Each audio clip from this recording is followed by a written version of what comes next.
Assalamualaikum warahmatullahi wabarakatuh. Perkenalkan, nama aku Maulida Hasana dengan NIM 23102111200066. Video ini dibuat untuk memenuhi tugas dari mata kuliah Hukum Lingkungan.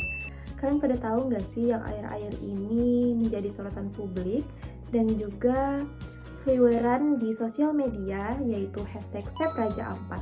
Memangnya ada apa sih di Raja Ampat?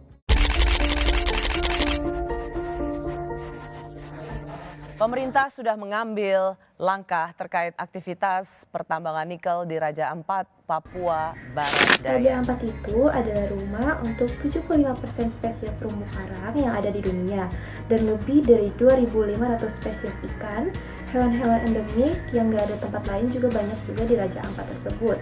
Sampai saat ini pun juga 500 hektar hutan di Raja Ampat sudah dibabat dan masih menurut Greenpeace ada 8.755 hektar hutan yang terancam ikut digundulkan.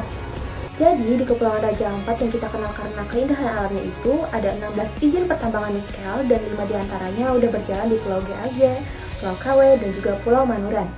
Greenpeace dan NGO yang concern soal lingkungan adalah salah satu yang pertama kali berisik soal isu ini. Di antaranya karena tambang nikel ini bakal merusak lingkungan di sekitar Raja Ampat.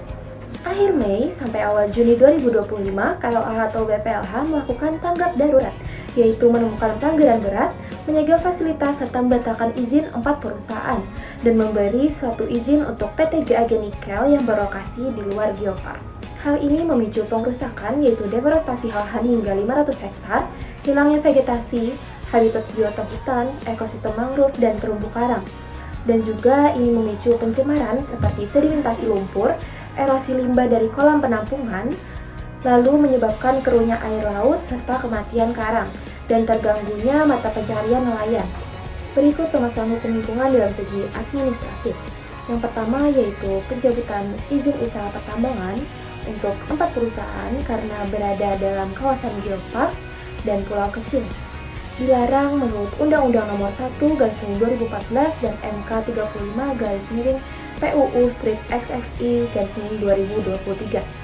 Yang kedua yaitu penyegelan tambang dan revokasi izin lingkungan, AMDAL PPKH juga dilakukan.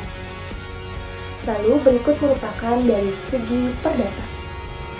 Kementerian Lingkungan Hidup siapkan gugatan perdata atas indikasi pencemaran, kerusakan lingkungan, implikasi kerugian ekosistem, dan hak adat. Lalu dalam segi pidana, terdapat indikasi pelanggaran pasal-pasal dalam Undang-Undang Nomor 32/2009 soal pencemaran dan kerusakan lingkungan. Rencana penegakan hukum pidana sedang berproses. Berikut merupakan prinsip hukum lingkungan dan mekanisme penyelesaian. Yang pertama ada litigasi, yaitu melalui mekanisme administratif atau penyegelan pencabutan izin, dilanjutkan ke perdata atau gugatan, dan pidana atau sanksi atas pelanggaran aturan lingkungan, seperti amanat Undang-Undang 32/2009 dan Undang-Undang 1/2014. Serta non litigasi terdapat dialog pemerintah, advokasi NGO yaitu Greenpeace, Jatam, Aman, dan masyarakat adat. Namun masih terbatas. Kritik mengatakan partisipasi publik minim dan proses konsultasi masyarakat adat belum memadai. Adapun peran serta masyarakat di Undang-Undang Lingkungan pada Undang-Undang Nomor 4/1992, masyarakat berhak memberikan informasi dan pengawasan atas lingkungan. Lalu pada Undang-Undang Nomor 23/1997, pengakuan hak masyarakat dalam pengelolaan lingkungan. Lalu pada Undang-Undang Nomor 32/2009, masyarakat memiliki hak partisipatif penuh dalam AMDAL, pengawasan gugatan rakyat, dan restorasi lingkungan. Namun, implementasi kelembagaan masyarakat adat di Raja Ampat masihlah rendah. Berikut asas dan relevansi dengan kasus Raja Ampat. Tanggung jawab negara. Negara mencabut izin dan lakukan penegakan hukum sebagai bentuk tanggung jawab. Lalu kelestarian dan berkelanjutan, kerusakan lebih 500 hektar dan sedimentasi terumbu karang mengancam ekosistem berkelanjutan.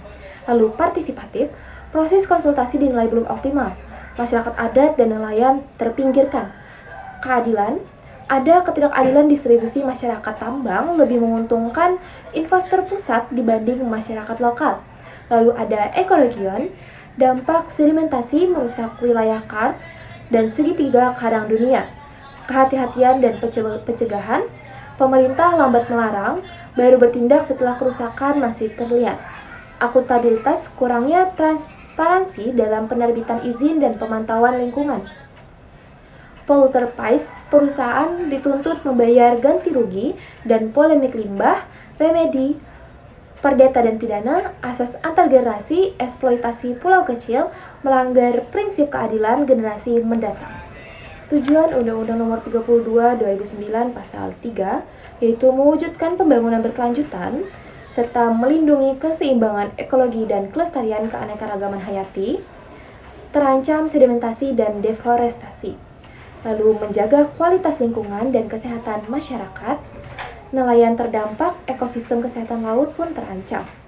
Lalu menjamin peran masyarakat dalam pengawasan, lalu menjamin penegakan hukum dan akuntabilitas sedang dirintis melalui litigasi atau administratif. Baik teman-teman, kasus ini memperlihatkan betapa pentingnya implementasi prinsip-prinsip undang-undang lingkungan serta kecepatan penanganan pelibatan masyarakat lokal dan juga akuntabilitas praktik industri. Revokasi izin adalah langkah awal, tetapi penegakan hukum menyeluruh, termasuk perdata, pidana, restorasi ekologi, serta tata kelola partisipatif yang transparan adalah kunci untuk mencegah kerusakan berulang dan memenuhi tujuan hukum lingkungan nasional. Terima kasih. Assalamualaikum warahmatullahi wabarakatuh.